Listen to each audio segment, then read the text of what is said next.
Hello dear students. अभी तक के वीडियोस में आपने इंपैरेटिव मतलब आदेशात्मक वाक्य सीखे। आदेशात्मक वाक्यों के हमने आपको दो एक्सरसाइज कराई, ऑलमोस्ट 20 सेंटेंसेस की, that means we have done 40 sentences. और उन एक्सरसाइज के हमने आपको वीडियोस भी दिए, डिस्क्रिप्शन वीडियोस के। यदि आपने एक्सरसाइज कंप्लीट कर ली हुई है तो वीडियो पे जाकर एक बार मैच कर लें कि उनको कैसे बांटना था और कैसे अरेंज करना था। अभी ऑर्डर वाले सेंटेंस, इंपैरेटिव सेंटेंस हम आपको और देंगे एक्सरसाइज के लिए, पर अब जो सेंटेंस हम देने वाले हैं उनमें कुछ रूल्स भी ऐड ऑन होंगे। अभी जो सेंटेंस आप बना रहे थे उनको प्लेन सेंटेंस थी, अब उनमें कुछ कुछ और रूल्स ऐड ऑन होना शुरू हो जाएंगे, जुड़ जाएंगे। तो उन रूल्स के साथ अब कुछ सेंटेंस की तरफ हम मूव करने वाले हैं। तो वो सेंटेंस बनाने से पहले हमें उन रूल्स को पढ़ना पड़ेगा। पूरे इंग्लिश में यदि आप कहीं पर कोई भी सेंटेंस बना रहे हैं तो उसमें टोटल 6 रूल्स हैं, 6 रूल्स हैं जो हर बार और बार-बार सेंटेंस में आएंगे। यदि आपकी कमांड उन 6 रूल्स पर नहीं है तो सेंटेंस आपको नहीं बनेगा। किसी भी सेंटेंस को बनाने के लिए 3 चीजें चाहिए। एक तो आपको फॉर्मेट चाहिए, सब्जेक्ट, वर्ब, ऑब्जेक्ट, प्लेस और टाइम। दूसरा, फिर आपको ये जो 6 रूल्स हम आपको दे रहे हैं, 6 रूल्स चाहिए। और तीसरा, आपको वोकैबुलरी चाहिए, शब्दकोश चाहिए। यदि किसी व्यक्ति के पास ये 3 चीजें हैं तो वो कोई भी सेंटेंस आराम से बांटकर उसे डिवाइड करके अरेंज कर सकता है। तो उन्हीं रूल्स की कैटेगरी में हम सबसे पहले चल रहे हैं rule number 1। I repeat again, मैं आपको ग्रामर नहीं पढ़ा रहा हूं, इसे ग्रामर पॉइंट ऑफ व्यू से मत देखिएगा, वरना ये ग्रामर रूल्स के बाहर जाने लगेगा। तो हम आपको सिर्फ क्या बता रहे हैं कि यदि आपको सेंटेंस ट्रांसलेट करना है तो क्या क्या चीजों का आपको ध्यान रखना है। तो they are not the grammar rules, okay. तो now we are going with rule number 1। Rule number 1 में हमने यहां पर 3 टेबल्स किए, table number 1, table number 2 and table number 3। We have the 3 tables available here. इन तीनों टेबल्स में यदि आप हिंदी वर्ड्स को देखें तो हमने एक इक्वल हिंदी वर्ड्स लिए हैं। मेरा मेरी मेरे, हमारा हमारी हमारे, तुम्हारा तुम्हारी तुम्हारे, उसका उसके उसके, इसका इसके इसके, उनका उनके उनके और इनका इनकी इनके। ये जो वर्ड्स हैं ये हर एक सेंटेंस में आते ही हैं। इन शब्दों के बिना कोई भी सेंटेंस कभी भी तैयार नहीं होगा। मतलब जैसे ही आपने सेंटेंस लिखा और ये वर्ड्स खट से आ जाएंगे भाई। अब ये आता है कि भाई यदि ये वर्ड मिल रहे हैं तो इनके लिए लगाया क्या जाए। तो ये कहते हैं कि भाई देखिए, यदि आपको किसी भी सेंटेंस में ये वर्ड्स कितनी बार भी मिले, आप सिर्फ ये देखो कि इन वर्ड्स की ठीक बाद में किया गया है। दैट मींस यदि आपको ये सारे के सारे हिंदी वर्ड मिले और इन हिंदी वर्ड्स के बाद आपको कोई नाउन मिलती है, नाउन मतलब संज्ञा, संज्ञा मतलब नाम, कोई भी नाम ले तो नाउन हो जाएगा, जैसे फैन, मोबाइल, बैग, कॉपी, जो भी नाम लेंगे वो संज्ञा हो जाएगा। तो यदि आपको ये सारे के सारे वर्ड मिलते हैं और इन वर्ड्स के बाद में कोई नाउन संज्ञा दी गई है तो इन हिंदी वर्ड्स के लिए आप यूज करेंगे my, our, your, his, her, its और देयर। कब? जब इन हिंदी शब्दों के बाद में कोई नाउन मिलेगी तब। दैट मींस मेरा मेरी मेरे के लिए माय, हमारा हमारी हमारे के लिए आर्स, तुम्हारा तुम्हारे तुम्हारे के लिए योर्स। ये वर्ड्स को थोड़ा सा ध्यान दीजिएगा, उसका उसके उसके, इसका इसके इसके, उनका उनके उनके और इनका इनके इनके। इन वर्ड्स के लिए ऐसा मैंने नहीं लिखा कि उसका यानी हिज और इसका यानी हर, ऐसा नहीं लिखा हुआ है। उसका, इसका, उनका और इनका, ये चारों वर्ड्स यदि आपने किसी लड़के के लिए यूज किए हुए हैं तो इन सभी के लिए आप क्या लगा सकते हो? हिज। उसका, इसका, उनका, इनका, ये सारे वर्ड्स आपने किसी लड़की के लिए यूज किए तो आप क्या लगा दो? हर। उसका, इसका, उनका, इनका, ये सारे वर्ड्स यदि आपने किसी निर्जीव के लिए, नॉन लिविंग बीइंग के लिए यूज किया तो क्या लगा दो? इट्स। उसका, इसका, उनका, इनका, ये सारे आपने प्लूरल बहुवचन के लिए, ज्यादा लड़के, ज्यादा लड़कियां, ज्यादा निर्जीव के लिए यूज किया है तो क्या लगा दो? देयर। पर कब? जब इन हिंदी वर्ड्स के बाद आपको क्या मिलेगी? कोई नाउन। अब टेबल नंबर 2 पर आइए। सेम वर्ड्स आते हैं, मेरा मेरी मेरे, हमारा हमारी हमारे, तुम्हारा तुम्हारे तुम्हारे, उसका उसके उसके, इसका इसके इसके, उनका उनके उनके और इनका इनके इनके। अब यदि आपको ये सारे के सारे वर्ड्स मिलते हैं और इन शब्दों के बाद आपको कोई प्रीपोजिशन दी गई है, प्रीपोजिशन मैंने अभी आपको नहीं पढ़ाया हुआ है पर बहुत सारे वर्ड्स आपको पता है, जैसे on, at, in, to, before, after, for, from, with, इन सारे वर्ड्स को प्रीपोजिशन बोलते हैं। यहां पर कुछ मैंने एग्जांपल भी लिए हैं प्रीपोजिशन के जो आप बहुत ज्यादा यूज करने वाले हैं अभी।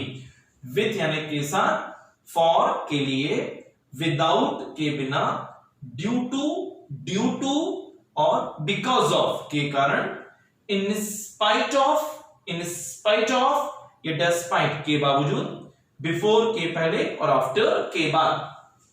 यदि आपको ये सारे के सारी प्रीपोजिशन और इसके अलावा भी कोई प्रीपोजिशन यदि मिलती हैं तो इन हिंदी वर्ड्स के लिए अब आपको यूज करना पड़ेगा मी, अस, यू और यहां पर हिम, हर, इट और देम। तो यदि आपको ये सारे के सारे वर्ड्स मिलते हैं और इन हिंदी शब्दों के बाद कोई प्रीपोजिशन मिलती हैं तो आप क्या लगाएंगे? मी, us, you, him, her, it और देम। तो अब देखिए, मेरा मेरी मेरे के लिए माई भी लगेगा और मेरा मेरी मेरे के लिए मी भी लगेगा, हमारा हमारी हमारे के लिए अवर भी लगेगा, हमारा हमारी हमारे के लिए अस भी लगेगा, तुम्हारा तुम्हारे तुम्हारे के लिए योर भी लगेगा और तुम्हारा तुम्हारे तुम्हारे के लिए यू भी लगेगा। पर डिसाइड कैसे होगा? तो ये जो वर्ड है हिंदी वर्ड मेरा, हमारा, तुम्हारा, इनके बाद कोई नाउन है या इनके बाद कोई प्रीपोजिशन है।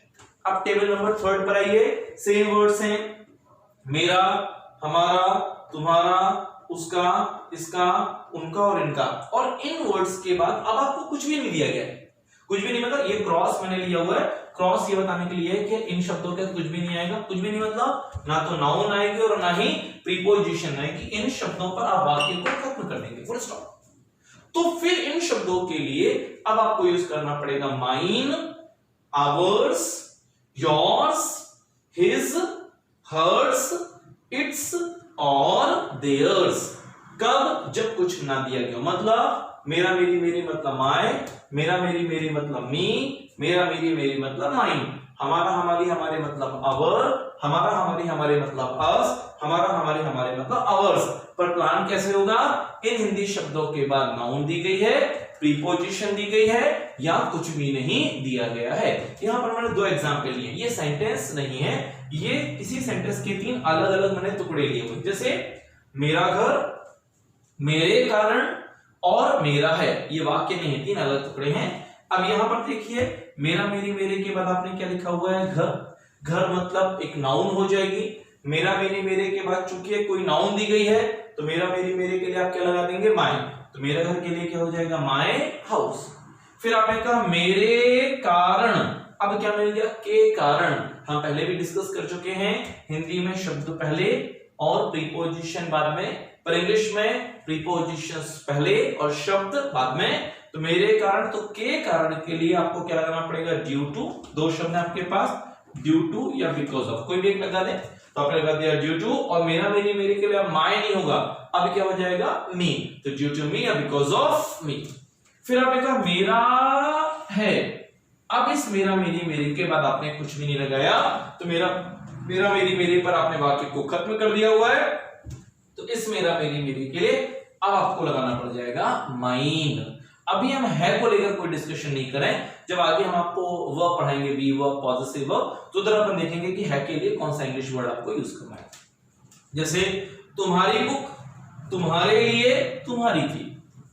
यहां पर तुम्हारा तुम्हारी तुम्हारे के बाद क्या मिल गया? बुक। बुक एक नाउन हो जाएगा, संज्ञा हो जाएगी। टेबल नंबर 1, तुम्हारा तुम्हारी तुम्हारे के बाद नाउन दिया गया है, तो तुम्हारे के लिए आप क्या लगा दोगे? योर। तो ये क्या हो जाएगा? Your book. तुम्हारे लिए, अब आपको क्या मिल गया? के लिए। के लिए क्या हो जाएगा? प्रीपोजिशन। इनिशियली आप इतने वर्ड बहुत अच्छे से याद कर लेंगे, क्योंकि यदि इतनी प्रीपोजिशन याद नहीं है तो बहुत प्रॉब्लम आएगी आपको सेंटेंस बनाने में, तो ये आपको बिल्कुल याद कर लेनी है। अब तुम्हारे लिए हिंदी में शब्द पहले, प्रीपोजिशन बाद में, पर इंग्लिश में प्रीपोजिशन पहले और शब्द बाद में। तो के लिए आपने क्या लगा दिया? फॉर। और तुम्हारा तुम्हारी तुम्हारे के लिए अब योर नहीं होगा, अब क्या हो जाएगा? यू। For you. फिर आपने कहा तुम्हारी थी, इस तुम्हारा तुम्हारी तुम्हारे के बाद आपने कुछ भी नहीं लगाया, तुम्हारा तुम्हारे तुम्हारे पर आपने वाक्य को खत्म कर दिया। तो टेबल नंबर 3, तुम्हारा तुम्हारे तुम्हारे के बाद कुछ भी नहीं दिया गया है, इसलिए अब आप क्या लगा देंगे? योर्स। तो ध्यान रखिए, ये वर्ड्स बार बार आएंगे। जब भी ये वर्ड्स आए तो ध्यान क्या रखना है? इन वर्ड्स के बाद में नाउन दिया गया है, प्रीपोजिशन दी गई है या कुछ भी नहीं दिया गया है। परंतु अब देखिए, रूल में ऐसा समझने लायक कुछ भी नहीं, इज वेरी इजी कि नाउन है, प्रीपोजिशन है, कुछ भी नहीं है। अच्छा, इसमें भी इतने प्रीपोजिशन आप याद कर लें, तो ये मिले तो प्रीपोजिशन, इनके अलावा जो मिला वो सब क्या हो जाएगा? नाउन, या फिर कुछ भी नहीं मिलेगा।